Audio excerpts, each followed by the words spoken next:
होशियार तोता। तोताराम उम्र में काफ़ी बड़े थे, इसलिए उन्हें दुनियादारी की काफ़ी समझ थी। हर चिंता का निवारण था उनके पास। जंगल में एक बड़े से पीपल के पेड़ पर तोताराम रहते थे। उनके साथ वहाँ अलग अलग तरह के पंछी भी रहते थे।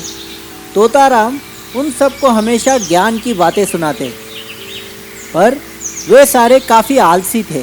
दिन भर बस खेलना, मस्ती करना, यही सब में व्यस्त रहते थे। एक दिन तोताराम ने देखा कि पास ही के खेत में एक किसान कुछ भांग की बीजों को बो रहा था। ये देख उसे बड़ी चिंता होने लगी। ओहो, ये तो भांग की बीजें हैं। आगे जब ये पौधे बनेंगे तो उन्हीं से ये इंसान पंछियों को पकड़ने का जाल बुनेगा और हम सबको पकड़ लेगा। एक काम करता हूँ, सारे पंछियों से इन बीजों को खाने के लिए कह देता हूँ। तोताराम ने सारे पंछियों को इकट्ठा किया और उन्हें पूरी बात बताई। लो, अब ये नया ज्ञान देने लगे। मामू, हमें खेलना है, खेलने दो ना। और नहीं तो क्या, कौन वो बकवास बीजे खाएगा? मुझे तो उनका स्वाद जरा भी नहीं पाता। मेरा तो गला खराब हो जाता है, मैं तो नहीं खाऊंगी।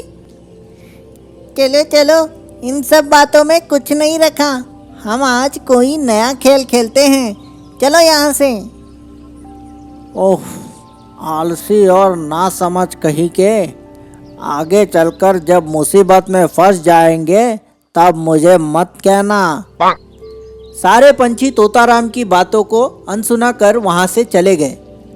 कुछ ही दिनों में वो बीज तेजी से बढ़ने लगे, जिसे देख वो इंसान भी खुश होता और खुशी से उस पेड़ पर बैठे पंछियों को देखता, जैसे कि सोच रहा हो अब ये सब मेरा है। कुछ दिनों बाद उस इंसान ने उन पेड़ों की पत्ती और टहनियों से एक शानदार और बेहद बड़ा जाल बनाया और उसे जंगल ले जाकर बिछा दिया और पंछियों का उसमें फंसने का इंतजार करने लगा। तोताराम पहले से ही उस पर नजर रखा था। उसने तुरंत जाकर ये बात सारे पंछियों को बताई। अभी तो मेरी बात मान लो, उन पत्तों की ओर मत जाओ। वो एक जाल है तुम्हें पकड़ने के लिए। ओहो मामू, फिर से शुरू हो गए।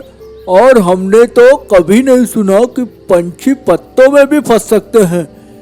क्या बेतुकी बातें कर रहे हो? सही कहा दोस्त। अगर ऐसी बात है तो मैं जरूर वहां जाकर देखूंगा और साबित कर दूंगा कि वो कोई जाल वाल नहीं है। इतना समझाने पर भी वो लोग नहीं माने और उन पत्तों की सुगंध से उनकी तरफ आकर्षित होने लगे। सिवाय तोताराम के सारे पंछी उस जाल में बुरी तरह से फंस गए। अब लाख कोशिशों के बाद भी वो वहां से निकल ही नहीं पा रहे थे। खुद की दुर्दशा देख वो सारे जोर जोर से रोने लगे। उनकी आवाज़ सुन तोताराम वहां जा पहुंचा। मामू, हमें यहाँ से निकालो, हमारी मदद करो। जब मदद कर रहा था तब तो तुम लोगों ने मेरी बात सुनी नहीं। अब मैं कुछ नहीं कर सकता। हमें माफ कर देना मामू, हम ही बेवकूफ़ थे जो आपकी बात नहीं मानी। हाँ, अगर हम तभी वो दाने खा लेते तो आज ये दिन देखना नहीं पड़ता। माफ करना बच्चों, पर अब इस जाल को तोड़ना मेरे बस की बात नहीं। सारे पंछी खुद को कोसने लगे। तोताराम को भी उनकी हालत पर तरस आ रहा था, पर वो कुछ कर नहीं पाया। उस इंसान के वहां आने से पहले तोताराम उड़कर पेड़ पर जा बैठा। कुछ ही समय बाद वो इंसान वहां आया और सारे पंछियों को एक एक करके पिंजरे में बंद कर वहां से अपने साथ ले गया। बेचारे पंछी, उनकी हालत देख। तो इस कहानी से हमें ये सीख मिलती है, हमेशा उम्र में या अनुभव में बड़े लोगों की बात सुननी चाहिए और उस पर अमल भी करना चाहिए, वरना बाद में पछताने तक का मौका नहीं मिलता। ऐसी ही मजेदार कहानियाँ सुनने के लिए हमारा चैनल सब्सक्राइब कीजिए और बेल आइकन दबाना मत भूलिए।